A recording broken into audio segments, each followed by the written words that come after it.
लग गई। जिस दिन इस देश का हर चूल्हा गोबर गैस से चलने लग गया, उस दिन तुम्हारा 1 रुपए और अमेरिका का $100 बराबर हो जाएगा कि नहीं? हाँ ना, क्यों नहीं बोल रहे हो? और उस दिन भारत सोने की चिड़िया नहीं, सोने का पहाड़ बन जाएगा कि नहीं? तो यही बात तो हम कर रहे हैं। हम कोई आकाश की बात करने के लिए आ रखे हैं क्या आपके पास?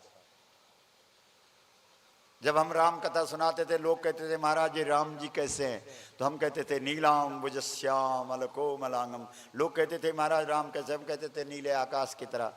बोला आकाश तो बहुत दूर है, तो हम कहते थे राम जी भी बहुत दूर है। अब तो हम धरती की बात कर रहे हैं, गाय की बात कर रहे हैं। गाय तो धरती है। बोलो, इसलिए हमने मांग रखी, बहुत ध्यान से सुनो, ये आर्थिक मांग है हमारी। अगर आप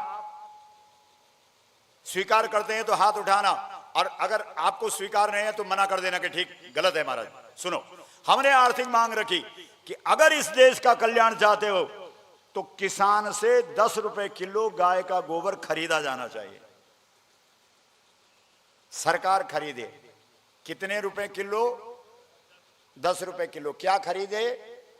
और जिस दिन किसान को 1 किलो गोबर का 10 रुपए मिल जाएगा, उस दिन किसान गाय को बाजार में छोड़ेगा? बोलते क्यों नहीं हो? बुंदेलखंड की गौएं सड़कों में घूमेंगी, कोई गाय प्लास्टिक खा करके मरेगी, कोई गाय कूड़ा कचरा में तुमको खड़ी मिलेगी।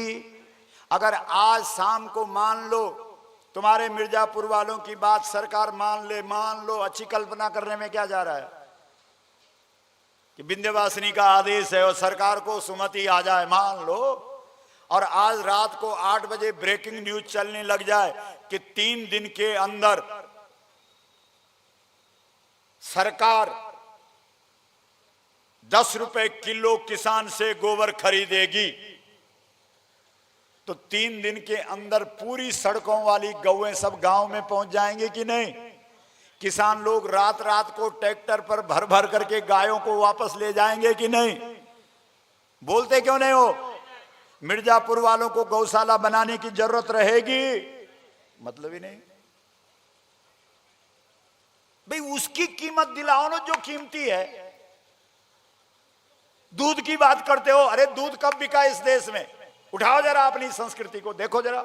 हमारे देश में दूध बेचना और पूत बेचना बराबर था। हमारे देश में गाय बेचना और मां बेचना बराबर था।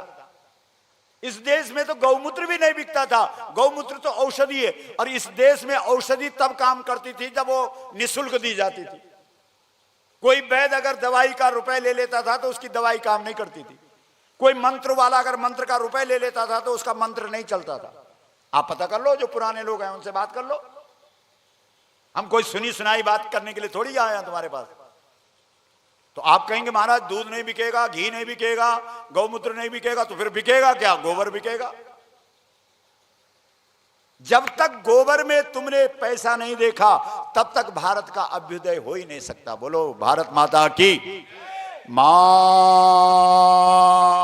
थोड़ा लंबा खींचो हाथ खड़ा करके।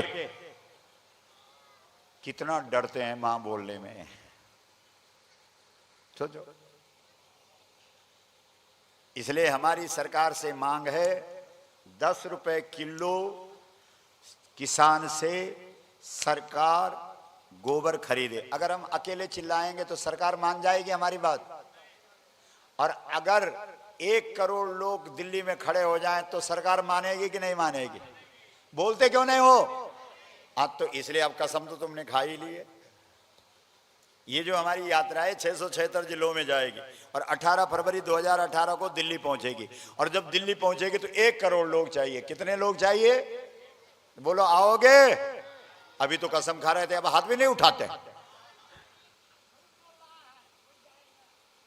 अब तो जो झूठ बोलेगा उसका हाथ काम नहीं करेगा। सीधी बात है, सच कह रहा हूं।